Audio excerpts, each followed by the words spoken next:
selamat pagi. Tentunya anak-anak masih bersemangat ya untuk melanjutkan pembelajaran pada bidang studi agama hari ini. Pada pembelajaran sebelumnya, anak-anak telah belajar tentang orang beriman yang melaksanakan perintah Allah dan beriman berarti berbuat demi Allah. Sekarang kita akan melanjutkan pembelajaran kita pada pelajaran 16 dengan judul Beriman berarti berjuang melawan godaan. Mari anak-anak, kalian siapkan buku kalian, kita belajar bersama.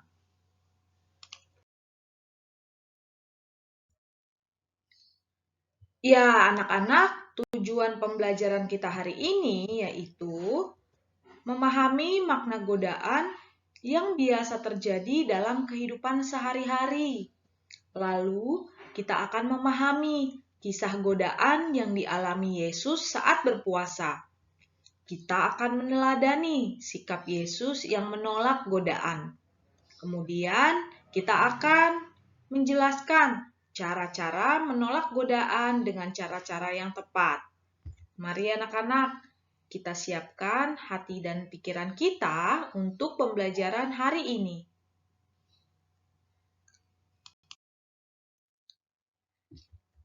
Dalam kehidupan sehari-hari, tentunya kita dihadapkan dengan berbagai godaan-godaan ya anak-anak. Seperti misalnya bermalas-malasan, bermain games hingga lupa waktu, berbohong, mencuri, atau menyontek, dan masih banyak sekali godaan-godaan di sekitar kita. Tentunya kegiatan-kegiatan tersebut memang terlihat sesaat menyenangkan atau menguntungkan, tetapi sebenarnya godaan-godaan tersebut akan berdampak negatif di kemudian hari. Misalkan, jika anak-anak seharian hanya bermain game dan lupa untuk mengerjakan tugas. Memang anak-anak akan merasa senang, tetapi jika anak-anak tidak bisa membagi waktu, maka nilai-nilai anak-anak akan menjadi jelek, bahkan akan bisa tidak naik kelas. Lalu ketika mencontek, memang akan menguntungkan jika mendapatkan nilai yang bagus. Tetapi hasil tersebut tidaklah baik karena bukan hasil dari diri sendiri. Mencontek sama saja dengan halnya mencuri. Godaan-godaan tersebut berasal dari setan. Tuhan tidak menghendaki kita untuk melakukan hal-hal yang kurang baik tersebut. Lalu, apa yang dapat kita lakukan untuk menolak godaan-godaan tersebut? Anak-anak, tentunya kita dapat mengatasi godaan iblis atau setan tersebut dengan rajin berdoa dan berbuat baik. Tentunya ketika kita memohon hikmat dari Tuhan, Tuhan akan senantiasa menyertai kita sehingga kita bisa melawan godaan-godaan tersebut. Anak-anak, sekarang Ibu akan membacakan tentang kisah elang yang terjebak dalam godaan. Kisah ini berjudul Kucing dan Elang. Ada seekor kucing yang kerjanya sehari-hari menjual cacing kepada para unggas. Jual beli cacing itu dilakukan dengan sistem barter, yaitu tukar-menukar barang.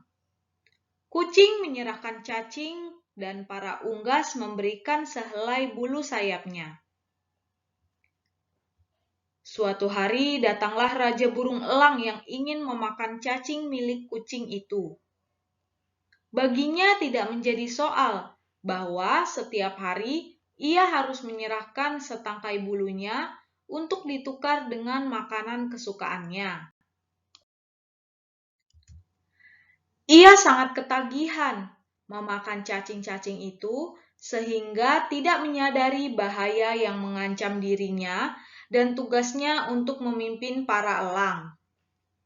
Raja elang tergoda dan dikuasai oleh keinginan untuk memakan cacing yang ditawarkan kucing. Pada suatu hari, ketika menyerahkan bulu sayapnya untuk kesekian kalinya kepada kucing, tiba-tiba ia menyadari bahwa ia tidak mampu terbang lagi karena bulunya sudah hampir habis. Pada saat itulah kucing menangkap dan memangsanya. Ya, anak-anak, berdasarkan cerita tadi, kita dapat belajar dari burung elang. Burung elang tidak dapat mengatasi godaan-godaan di depannya. Elang merasa enak dengan makanan yang ditawarkan kepadanya. Ia lupa bahaya yang di depannya jika ia menyerahkan setiap hari bulunya kepada kucing. Sehingga ia tak mampu terbang lagi. Padahal ia mempunyai tugas sebagai pimpinan untuk elang-elang lainnya dalam tempat hidupnya. Kita pun kadang-kadang juga lupa dengan tugas kita sebagai siswa. Kita lebih asik bermain game, malas belajar, atau bermain mainan lainnya. Maka dari itu, kita sebaiknya dapat mengatasi godaan-godaan. Sekarang kita akan lanjutkan belajar dari kisah Tuhan Yesus yang dapat melawan godaan iblis. Mari anak-anak, kalian simak ya dengan baik-baik.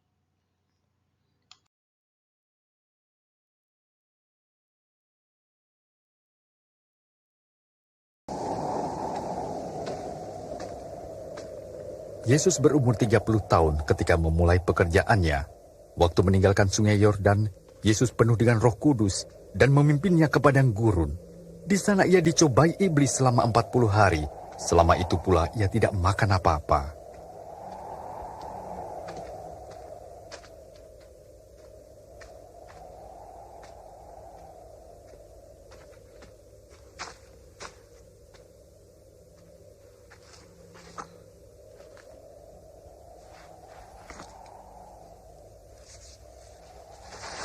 Kata iblis kepadanya, "Jika engkau anak Allah, suruhlah batu ini menjadi roti."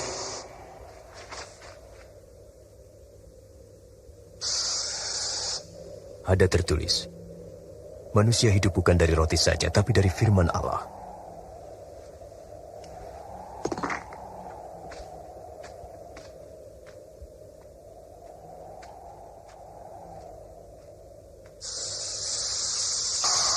Lalu iblis membawanya ke tempat yang tinggi dan menunjukkan seluruh kerajaan dunia. Aku berkuasa atas semua kekayaan dan kemuliaan itu, dan aku akan memberikannya kepadamu jika engkau sujud dan menyembah aku. Ada tertulis, sembahlah Tuhan Allahmu, dan pada Dia sajalah kau berbakti.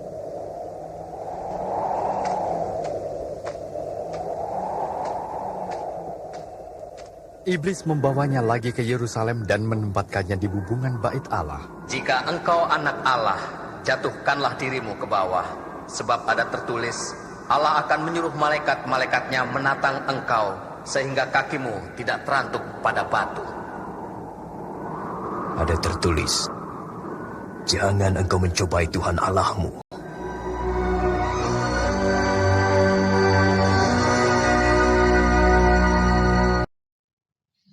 Anak-anak, berdasarkan cerita tadi, kita dapat meneladani sikap Yesus yang secara tegas menolak godaan-godaan dari iblis. Yesus mengalami 3 macam godaan saat ia berpuasa di padang gurun. Yang pertama yaitu mengubah batu menjadi roti. Iblis meminta Yesus mengubah batu menjadi roti sebagai bukti jika Yesus anak Allah. Tetapi Yesus tidak tergiur. Yesus dengan tegas menolak bahwa manusia hidup bukan dari roti saja, melainkan dari setiap firman Allah. Kemudian setelah itu iblis mencoba kembali untuk menggoda Yesus, yaitu dengan cara memperlihatkan kepada Tuhan Yesus semua kerajaan dunia. Itu semua akan diberikan iblis jika Yesus mau menyembah iblis. Yesus tidak mau, walaupun tawaran iblis tersebut sangat menggiurkan. Yesus mengatakan kepada iblis, "Engkau harus menyembah Tuhan Allahmu, dan hanya kepada Dialah engkau berbakti." Akhirnya iblis mencoba cara lain, yaitu menawarkan Yesus untuk menjatuhkan diri dari hubungan baik Allah, supaya nanti malaikat-malaikat Tuhan akan menolongnya. Tetapi Tuhan Yesus pun tidak tergoda dengan godaan tersebut. Tuhan Yesus menjawab, "Jangan engkau mencobai Tuhan Allahmu." Sesudah itu, iblis mengakhiri semua pencobaan itu. Nah, anak-anak, kita pun harus bisa ya untuk mengatasi godaan-godaan yang datang di dalam kehidupan kita sehari-hari. Dalam kehidupan sehari-hari, tentunya akan banyak ya anak-anak godaan yang selalu menghampiri kita. Tentunya kita harus dapat menolak godaan tersebut. Caranya yaitu yang pertama, kita harus menyadari bahwa Allah itu Maha Besar dan Maha Kuasa, sehingga kita harus memohon kepadanya bahwa kita sanggup untuk menolak godaan-godaan yang negatif. Sehingga kita harus rajin berdoa kepada Tuhan. Selain itu, kita pun harus rajin berbuat kebaikan agar kita merasa bahagia. Karena dengan melaksanakan perintah Tuhan, kita pun akan merasa bahagia dalam kehidupan kita. Anak-anak bisa melakukan kebaikannya dengan cara misalkan menolong teman, memberikan bantuan kepada korban bencana alam, dan masih banyak lagi hal-hal kecil yang dapat anak-anak lakukan agar kita bisa menolak godaan dalam kehidupan sehari-hari. Terima kasih anak-anak sudah belajar bersama hari ini. Materi kita hari ini sudah selesai. Semoga kita dapat melawan godaan-godaan dalam kehidupan sehari-hari. Anak-anak jangan lupa nanti penilaian yaitu mengerjakan soal berupa Google Form di Google Classroom. Sampai jumpa di pelajaran selanjutnya anak-anak. Tuhan memberkati.